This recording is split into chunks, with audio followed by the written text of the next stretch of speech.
নমস্কাৰ, এই মুহূৰ্তত আহি পৰিছে সন্ধিয়াৰ কেইবাটাও গুৰুত্বপূৰ্ণ খবৰ। আজি হৈছে 10 জুলাই। আজি লাখ লাখ মহিলা একাউণ্টত চৰকাৰে অৰুণোদয় 2.0 অৰুণোদয় 3.0 টকা প্ৰদান কৰিছে আপোনাৰ একাউণ্টত। আপোনাৰ একাউণ্টত আপুনি টকা পাইছে নে নাই? যদি আপোনাৰ একাউণ্টত আপুনি টকা পোৱা নাই, তেনে ক্ষেত্ৰত আপোনাৰ বাবে এটা ভাল খবৰ। অতি শীঘ্ৰে লাভ কৰিব আপোনাৰ একাউণ্টত টকা। মুখ্যমন্ত্ৰী ডক্টৰ হিমন্ত বিশ্ব শৰ্মাই কেইবাটাও গুৰুত্বপূৰ্ণ মন্তব্য কৰিছে। লগতে লাখ লাখ কৃষকৰ একাউণ্টত চৰকাৰে প্ৰদান কৰিব PM কিষাণৰ 20 নম্বৰ কিস্তিত 2000 কোটি টকা।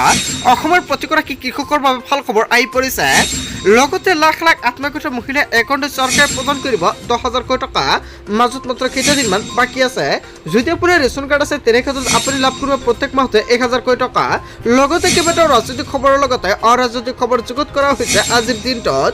গোটেই অসম তথা ভাৰতৰ বিভিন্ন প্ৰান্তৰ পৰা যুগুত হৈছে কেইবাটাও ডাঙৰ খবৰ। এনেবোৰ খবৰ পাই থাকিবলৈ চেনেলটি ছাবস্ক্ৰাইব কৰি ভিডিঅ'টো এটা লাইক কৰিবলৈ নাপাহৰিব।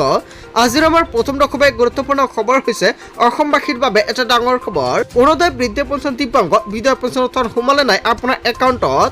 কোনো হিতাধিকাৰী যদি লাভ কৰা নাই ধন, তেনে ক্ষেত্ৰত ক'ত কৰিব আপুনি অভিযোগ। চৰকাৰৰ ফালৰ পৰা গুৰুত্বপূৰ্ণ সিদ্ধান্ত গ্ৰহণ কৰিছে। যদি আপোনাৰ একাউণ্টত আপুনি টকা পোৱা নাই, এতিয়া আপুনি কমেণ্ট কৰি জনাই দিয়ক। চৰকাৰে মুকলি কৰিলে হেল্পলাইন নম্বৰ। লিখি লওক এইটো হেল্পলাইন নম্বৰ 0361223754। এইটো নম্বৰ এতিয়াই ছেভ কৰি ৰাখক আপোনাৰ মোবাইল ফোনত। যদি আপোনাৰ একাউণ্টত অৰুণোদয় 2.0 টকা সোমোৱা নাই, তেনে ক্ষেত্ৰত আপুনি এতিয়া কল কৰক। কল কৰাৰ পিছতে 5 মিনিটৰ ভিতৰত আপোনাৰ একাউণ্টত টকাটো প্ৰদান কৰা হ'ব। এটা ফোন কলতে লাভ কৰিব চৰকাৰী ধন। লগতে 10 জুলাইত বহুতো হিতাধিকাৰী একাউণ্টত চৰকাৰে এই টকা প্ৰদান কৰিছে, কিন্তু এতিয়াও বহুতো হিতাধিকাৰী পোৱা নাই আঁচনিৰ ধন বুলি বহুতো কমেণ্ট কৰি জনাইছে। যদি আপুনি টকা পোৱা নাই, নিশ্চয় কমেণ্ট কৰি জনাই দিয়ক। নতুনকৈ অৰুণোদয় আঁচনি লাভ কৰা হিতাধিকাৰী একাউণ্টত জমা হ'ব ধনৰাশি। যদি আপুনি নতুনকৈ অৰুণোদয় আঁচনিত আবেদন কৰিছিলে, তেনে ক্ষেত্ৰত আপুনি কমেণ্ট কৰি জনাই দিয়ক টকা পাইছে নে নাই। প্ৰতিগৰাকী হিতাধিকাৰী একাউণ্টত ধন জমা হোৱাটো নিশ্চিত কৰিছে চৰকাৰৰ ফালৰ পৰা। ধন নোপোৱাসকলে এতিয়া কৰক আপুনি অভিযোগ। যদি অভিযোগ দিয়াৰ পিছতো আপুনি টকা পোৱা নাই, তেনে ক্ষেত্ৰত আপুনি কি কৰিব নিশ্চয় কমেণ্ট কৰি জনাই দিয়ক। নেক্সট ভিডিঅ'ত সম্পূৰ্ণকৈ জনাই দিম। তাৰপিছত অসমবাসী ৰাজুক জনাইছো আমাৰ পৰৱৰ্তী খুবেই গুৰুত্বপূৰ্ণ খবৰ। লগতে ডাঙৰ খবৰ, অসমত অসমীয়া ভাষা থাকিবই। অসমৰ মুখ্যমন্ত্ৰী ডক্টৰ হিমন্ত বিশ্ব শৰ্মাই কেইবাটাও ডাঙৰ মন্তব্য কৰিছে। ভাষাক লৈ কোনো ব্লেকমেইলিং কৰিব নোৱাৰিব। বিজেপিত সকলোকে অসমীয়া ভাষাৰ একো কৰিব নোৱাৰে। অসমীয়া ভাষাক লৈ কোনোৱাই কৰিব নোৱাৰিব ব্লেকমেইলিং। অসমীয়া ভাষা য'ত আছে তাতেই থাকিব। বেছি মানুহে অসমীয়া নক'লে অসমত থকা বিদেশীৰ সংখ্যা ওলাই পৰিব। অসমীয়া নক'লে অসমত থকা অবৈধ বিদেশীৰ সংখ্যা ওলাই পৰিব। অসমীয়া ভাষাক লৈ একাংশই কৰা মন্তব্যক লৈ মুখ্যমন্ত্ৰী ডক্টৰ হিমন্ত বিশ্ব শৰ্মাৰ প্ৰতিক্ৰিয়া। তাৰপিছত অসমবাসী ৰাজুক জনাইছো আমাৰ পৰৱৰ্তী খুবেই গুৰুত্বপূৰ্ণ খবৰ। লগতে ডাঙৰ খবৰ, মুখ্যমন্ত্ৰী ডক্টৰ হিমন্ত বিশ্ব শৰ্মাৰ প্ৰত্যাহ্বান আমচুৰ। মুখ্যমন্ত্ৰীৰ ভয়ত প্ৰতিবাদ বন্ধ নকৰে আমচুৱে। পুঁজিপতি গোষ্ঠীক সন্তুষ্ট কৰিবৰ বাবে সংখ্যালঘুক টাৰ্গেট কৰা হৈছে। প্ৰতিজন ভূমিহীনক লোকক চৰকাৰী ভূমি প্ৰদান কৰিব লাগিব। মুখ্যমন্ত্ৰীক আলোচনাৰ মেজ লৈ আহ্বান আমচুৰ। উচ্ছেদিত সংখ্যালঘুক পুনৰ সংস্থাপনৰ দাবী আমচুৰ। আৰক্ষীৰ লাঠি বন্দুকলৈ ভয় নকৰে সংখ্যালঘুৱে। কাৰো ৰঙা চকুলৈ ভয় কৰি প্ৰতিবাদ বন্ধ নকৰে আমচুৱে। 12 জুলাইত হাজাৰ হাজাৰ সংখ্যালঘুৱে কমাব সমগ্ৰ ৰাজ্যত। সংখ্যালঘুৰ ওপৰত অত্যাচাৰ বন্ধ নহ'লে ভয়াৱহ পৰিস্থিতি গঢ়ি তোলাৰ হুংকাৰ প্ৰদান কৰিছে। জীৱন আৰু নিৰাপত্তাৰ স্বাৰ্থত সকলো সংখ্যালঘু ওলাই অহাৰ আহ্বান। মুখ্যমন্ত্ৰীৰ অন্তৰত মানৱতা নাই বুলি মন্তব্য কৰিছে তেওঁ আমচুৰ তৰফৰ পৰা। সেইবাবে তেওঁ সংখ্যালঘুৰ ওপৰত হোৱা অত্যাচাৰত অমানিব বুলি কোনো নাই। অসমৰ সংখ্যালঘু জাতি মাতি বেটিৰ নহয় নেকি? গাজাৰ দৰে পৰিস্থিতি অসমৰ সংখ্যালঘুক কৰা হৈছে। আমচুৰ সভাপতি ৰেজাউল কৰিম চৰকাৰে হুংকাৰ প্ৰদান কৰিছে। হয় বন্ধু বান্ধৱীসকল, আমচুৰ সভাপতি ৰেজাউল কৰিম চৰকাৰে যিকেইটা মন্তব্য কৰিছে, ইয়াৰ বিষয়ত জনতাই কি ক'ব? যদি জনতাৰ কিবা মন্তব্য কৰিব লগা থাকে, আপোনালোকৰ মন্তব্যটো নিশ্চয় কমেণ্ট কৰি জনাই দিব। তাৰপিছত অসমবাসী ৰাজুক জনাইছো আমাৰ পৰৱৰ্তী খুবেই গুৰুত্বপূৰ্ণ খবৰ। লগতে ডাঙৰ খবৰ, দেশৰ কোটি কোটি কৃষকৰ বাবে আহি গ'ল ভাল খবৰ। 14 জুলাইৰ পিছতে মুকলি হ'ব প্ৰধানমন্ত্ৰী কিষাণ সন্মান নিধিৰ ধনৰাশি। 14 জুলাইৰ পূৰ্বে কৃষকে কৰিবলগীয়া কেইবাটাও গুৰুত্বপূৰ্ণ কাম, অন্যথা আপোনাৰ একাউণ্টত আপুনি টকা নাপাব। PM কিষাণৰ 20 নম্বৰ কিস্তিৰ ধনৰাশি চৰকাৰে প্ৰদান কৰিব 18 জুলাইত।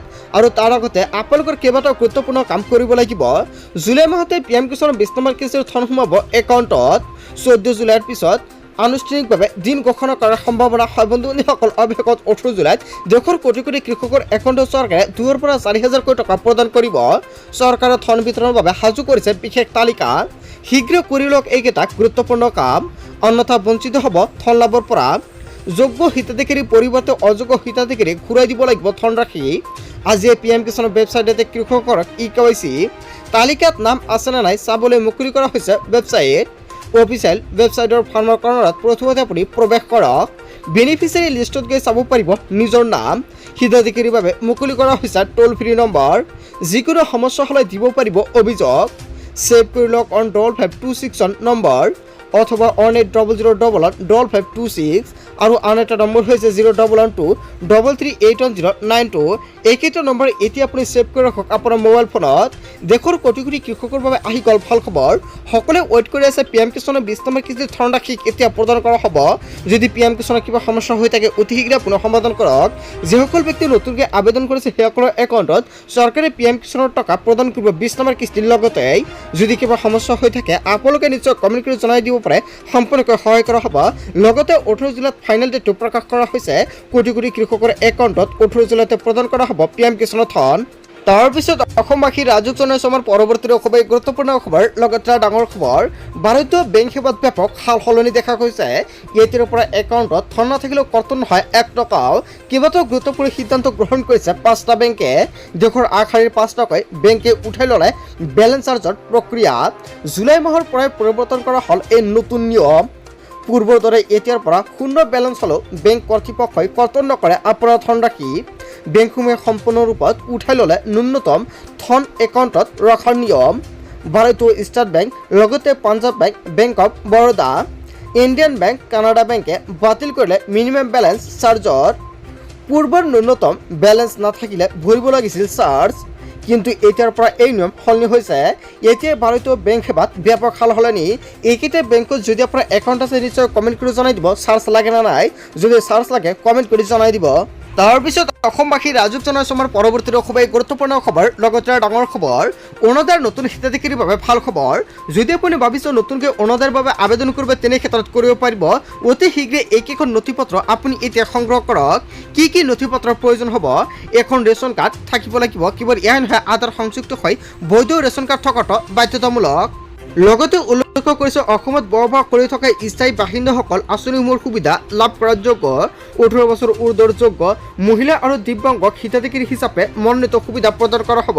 কোনে কোনে লাভ কৰিব এই সুবিধা সম্পূৰ্ণকৈ প্ৰথমতে জানি লওক। এটা চৰকাৰৰ ফালৰ পৰা স্পষ্টকৈ উল্লেখ কৰিছে কোনে কোনে আবেদন কৰিব পাৰিব। বিধৱা, অবিবাহিত, 45 বছৰ বয়সৰ ঊৰ্ধৰ, লগতে বিবাহ বিচ্ছেদ আৰু অকলশৰীয়া মহিলাই কৰিব পাৰিব আবেদন।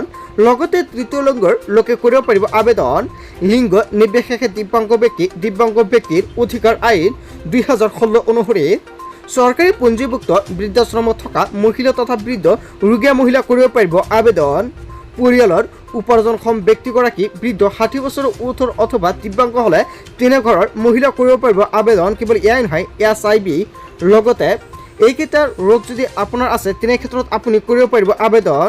লগতে আশ্ৰয়হীন পৰিয়ালৰ মহিলা, কেৱল এয়াই নহয়, ভিক্ষাৰে জীৱন নিৰ্বাহ কৰা মহিলা, অন্তদয়া অন্ন যোজনাৰ মহিলাৰ হিতাধিকাৰীসকলে কৰিব পাৰিব আবেদন। মুঠ বাৰ্ষিক উপাৰ্জন 2 লাখ টকাতকৈ কম হোৱা পৰিয়ালে কৰিব পাৰিব আবেদন।